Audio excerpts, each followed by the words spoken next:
Please welcome Christina Teo, the CEO of She1K. After leading global teams across the US, Europe, and Asia, Christina returned to Singapore not to slow down, but to help others reimagine what's next. And as CEO of She1K and Club Chief X, she supports mid-career and late-stage professionals through EQ-driven leadership and angle investing networks. And her talk today is about closing the engagement gap in a diverse intergeneration workforce. So, Christina, the screen is yours.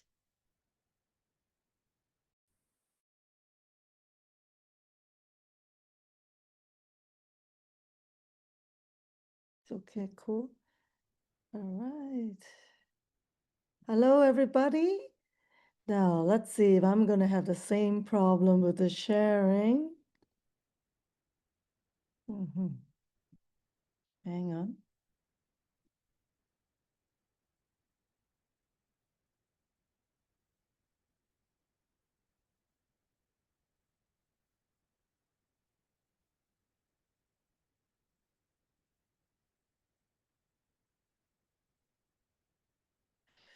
Well. Looks like I'm having the same thing. Hang on.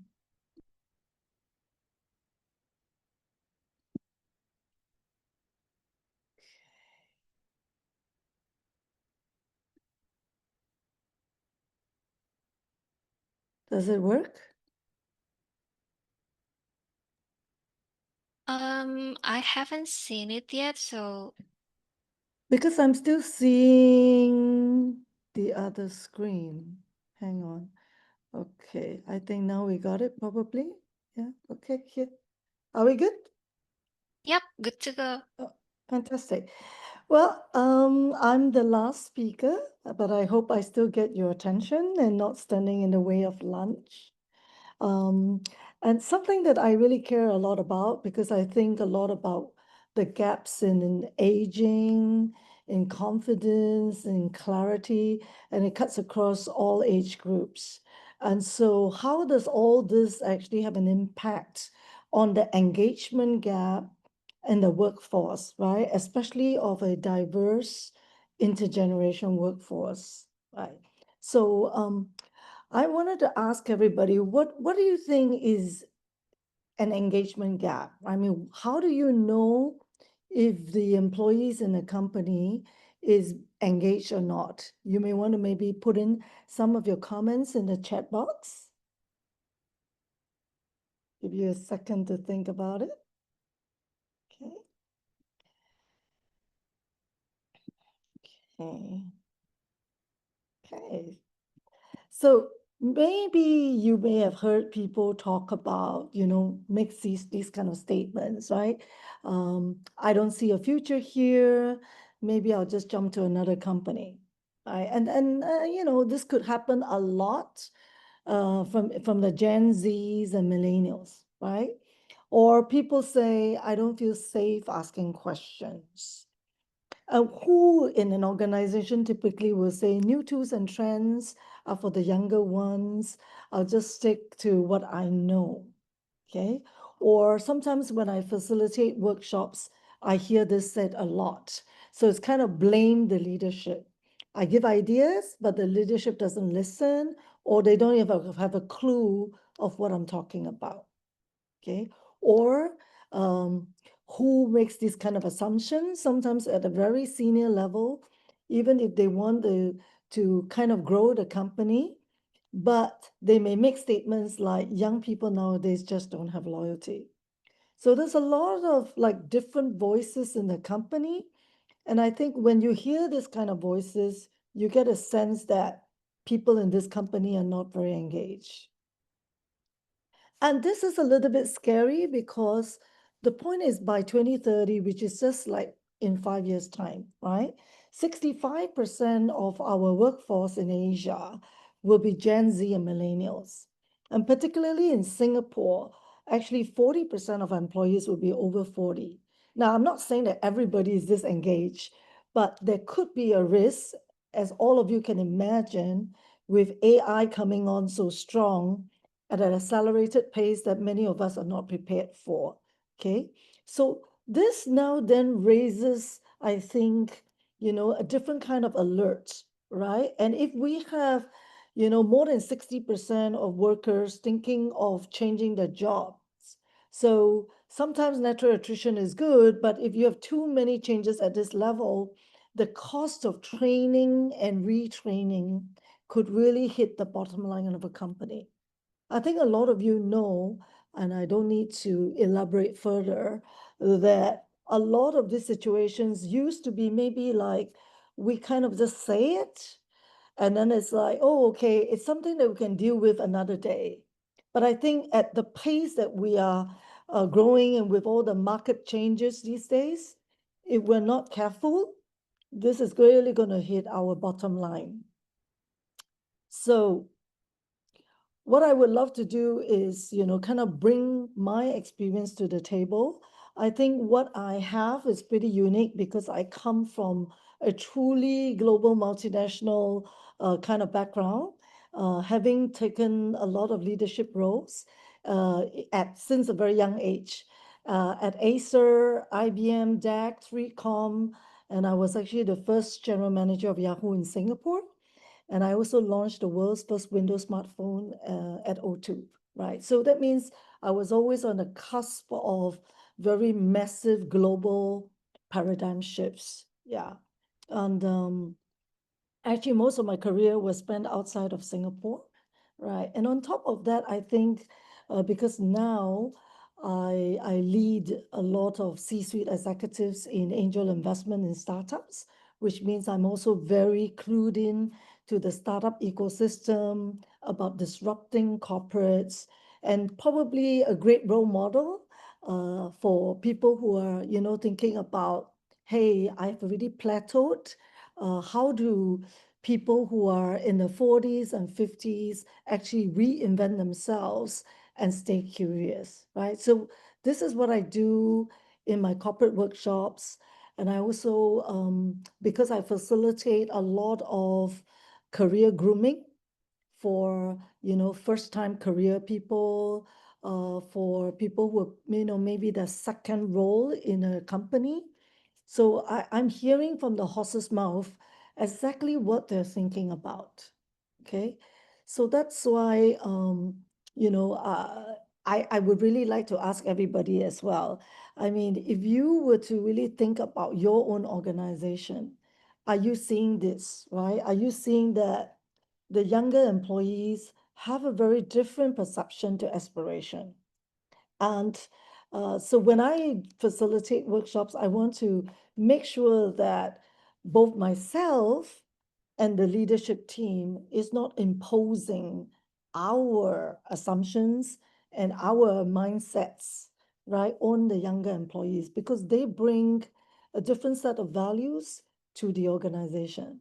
And then, of course, for the mid-career people, they ask a very different set of questions, which is, you know, is this all relevant? How can I stay relevant, especially with the onset of AI?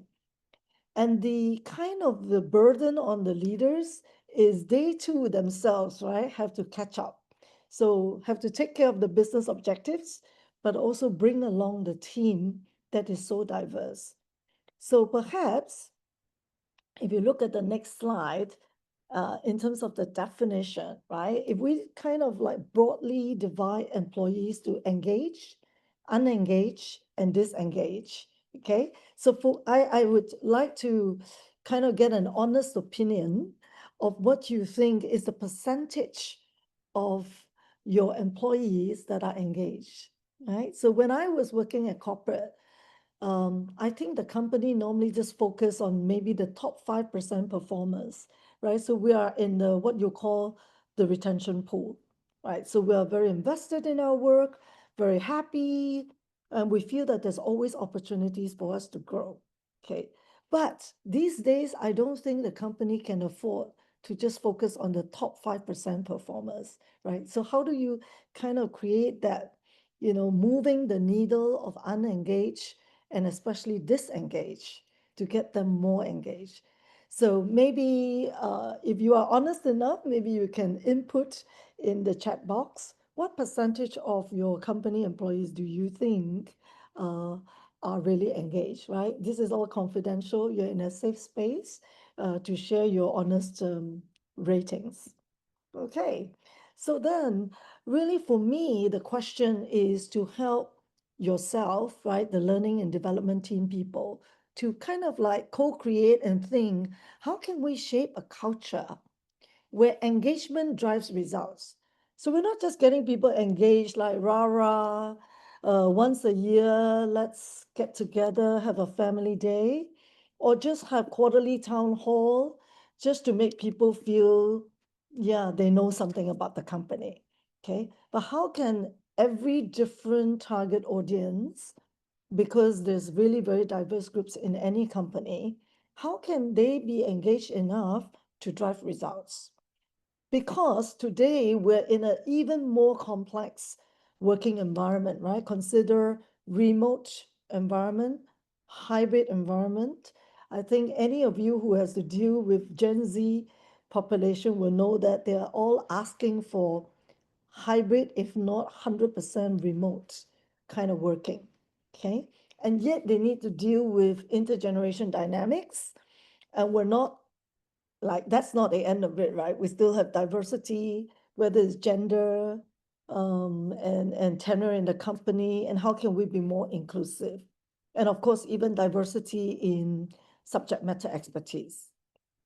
So this is really a big question. And I'm sure this is something you've already been thinking of for many, many years. So what I hope to do is in the next few slides to maybe share with you how I look at it and maybe a kind of a structure or a program that I'm thinking of that can be more tailored, right? So it's not replacing what you do, but maybe kind of filling in certain gaps that has now become a little bit bigger than before. Okay. So I think a lot of us, whether you are in the learning development or in the leadership team, we kind of need to unlearn and relearn, right? So now engagement is not just about giving them pool table, even a special room for mothers to kind of bring the children, or or maybe in future even bring their pets, right? I think it's more about what is the purpose. How can you kind of figure out what the purpose is and how you can leverage that to get them to actually contribute better to your company. Yeah, and recognition is also not just about compensation, is how can we motivate them, really give them true recognition, especially when you can't promote everybody, right? And growth opportunities are definitely the retention goal, and this is at every level. But I think what's even more important is trust. Okay, so how can you build trust between leaders and their direct reports, and also the whole cascading? And it should not be, again, it should not be just quarterly town halls, but how can it be manifested daily, and not just by speech, by actions? So these would be what I would call the guiding principles as I work together with learning and development teammates. Okay. Then, just to give you some light, right? I call it engagement intelligence. How can we elevate them? And for simplicity, I'm just putting them into three buckets, right? But I mean, when we work together, we may have to break it down even more, right? And maybe we may have to break down between, for example, tech um, staff versus non-tech staff, okay? Or frontline staff versus back-end staff. But at a very high level, just for today, a very quick kind of sharing. So I break it down to early career, it could be Gen Z, it could be millennials, and then the mid career, probably in the 40s, even the 50s, right? And then leaders, of course, we have multiple levels. You may be a first-time people manager all the way to the most senior level. Okay, so these are where I would classify, things that they need, right? So for example, we would be helping them more in self-leadership for the Gen Zs, and maybe more in terms of reinvention on even how to tell the story, and maybe get them more involved in reverse mentoring. Okay, because the Gen Zs are actually looking for mentoring since they need to influence without authority. Okay, and especially in a more complex environment than the one that maybe you and I have been through. Okay, and of course for the leaders, not all leaders are made, right, to learn how to coach, and not everyone is born with EQ. So how can we design programs that's tailored for them so that they can help build this entire team culture, right? And of course, it is not so simple because we cannot just silo these people, right? In fact, this is one of the issues that we have is a lot of organizations, the bigger one especially, is we still have to take care of all these silos. So then in our program, we need to design the interaction between the different groups as well. How can we, after helping them individually, then kind of mix them up together? Okay, so this is something that, again, it has to be tailored. It's not one size fits all. But I would like to think that the program that I bring to the table has also three stages, right? And as fast as we want it to happen, I think we do need to start sometimes like kind of a reset.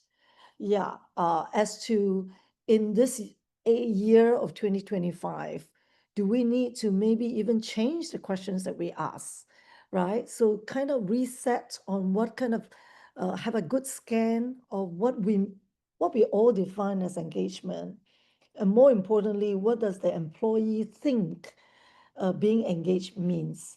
And it really means very different for a Gen Z versus, someone who's worked in a company for 20 years already. I'm sure all of you get what I'm talking about, right? So in the capability built, of course, we need to be sensitive that nowadays, with a lot of market shakeups, we have people who are really busy and actually doing more than one job. And so we need to make sure that besides the full-fledged workshops, we provide, toolkits online. We provide maybe more bite-sized kind of refreshers, and at the same time hear them.